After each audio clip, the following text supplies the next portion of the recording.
بانی هیئت بودم، آگاهی نداشتم، هیئت دسته فلان راه مینداختیم تو خیابونا.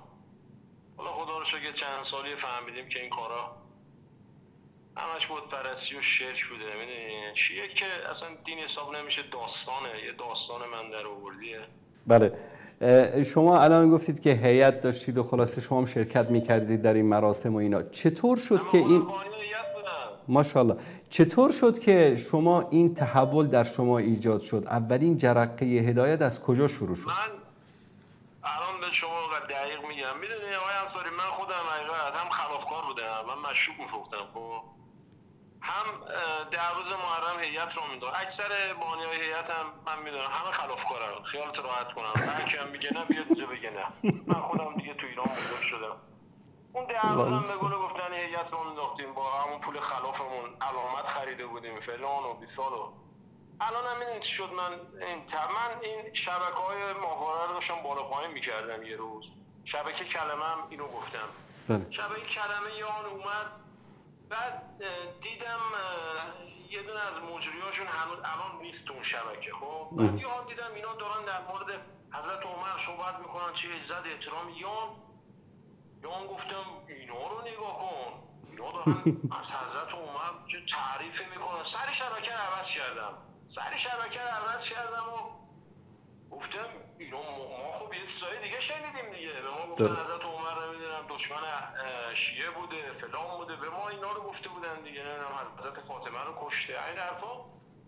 بعد دوباره گذشت، ما همونجوری روال زندگیمون رو میکردیم. یه روز دوباره همونجوری بالا پایین میکردم. گفتم حالا بذار من یه نگاه بندازم ببینم بالاخره حرف حساب اینا چیه، این همه به مثلا حضرت عمر و اینا دارن احترام میذارن، ببینیم حالا حرف حساب اینا چی. حالا آدمو گوش میکنه دیگه، آقا ضرر نداره که. یه لحظه همونجوری زدیم، دوباره شبکه ها اومد و گوش داشتیم میکردیم و بعد دیدیم نه آقا، مثلا یه حال مثلا دیدم بابا اینا با منطق دارن صحبت میکنن. ببین آدم حرف حق و منطق رو میپذیره. میدونی چی میگم؟ اون موقع البته شبکه شما بود نگاه میکردم تک و توک.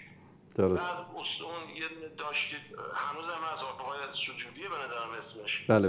بعد همینجا داشتم اینا میگم دیگه، من یه جوری شد هم شیعه بودم، هم شبکه‌های مثلا نور و این شبکه کلم و اینا هم نگاه میکردم. بعد دیدم بابا اصلا عقل کجاست؟ یه روز همینجوری داشتم نگاه میکردم، گفتم بابا خب اینا راست بگن، خب آخه جور در نمیاد که آخه بابا مگه میشه اسلام فقط آخه 12 تا خدا برای خودمون درست کنیم؟ یکیش اصلا نیست.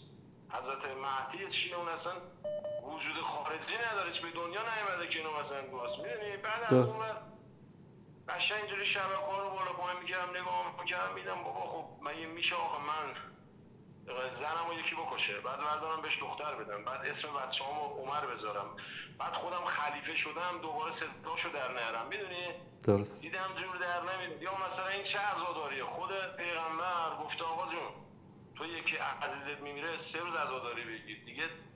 این چیه هر سال برمی‌داره 10 روز میزنه؟ من یه امام حسین فقط زندگیش تو 10 روز کربلا خلاصه میشه. امام حسین یعنی روز خوش ندید، ازدواج نکرد روز. بعدم آقای انصاری اصلا حضرت علی خودش سنی بود. اینا اگه سنی نبودن 5 وقت نماز میخوندن، ما چرا باید 3 وقت بخونیم؟ میدونی بله در نهج البلاغه میگه که 5 وقت نماز بخونید.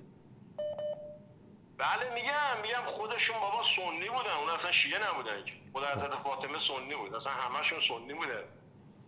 بعد اومدم اینجوری پله پله نگاه کردم. الان چندین سال شبکه کلمه شبکه شمالی نگاه میکنم، میبینم چیزای جدید یاد میگیرم، چیزای بهتر یاد میگیرم. بعد عقل و منطق خوب چیزیه واسه آدم باید یه ذره ببین تعصب بذاره کنار، با عقل و منطق بره جلو موفق میشه. آگاهی پیدا میکنی. درست.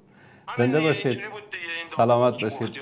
الله متعال حفظتون بکنه، شما رو ثابت قدم بداره در این راه. تشکر از شما. زنده باشید. زنده باشید بزرگوار. سلامت باشید. زنده باشید. من نوکرتم. خداحافظ. خداحافظ شما.